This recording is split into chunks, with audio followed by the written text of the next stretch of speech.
مفيش حاجة اسمها 3 نصايح عشان تبيع أكتر أو 5 خطوات يخلوك تعمل براند، ومفيش حاجة اسمها إعلان ممول ب 200 جنيه بيحقق 200,000 جنيه مبيعات. صدقني يا صديقي كل ده كلام في الفاكس. مفيش حد بيكون براند أو حد بيقدر يعمل مشروع بينجح في يوم وليلة.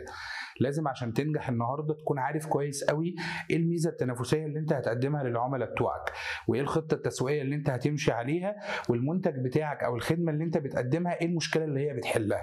السوق النهارده بقى كبير وواسع ومليان منافسين، كلهم بيصرفوا وبيعملوا اعلانات وكله موجود على الساحه، والعميل بس هو اللي بيختار المميز والمختلف واللي بيقدم له حاجه جديده.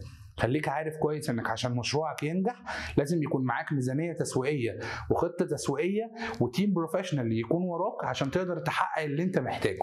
لو عندك الثلاث حاجات دول وعملت استمراريه او حققت استمراريه كويسه لمشروعك في انك مستمر في انك تقدم محتوى للعميل وانك توصل للعميل المستهدف وقدرت توصل له صح بكواليتي او بكونتنت كويسه، صدقني هتنجح ساعتها يا صديقي.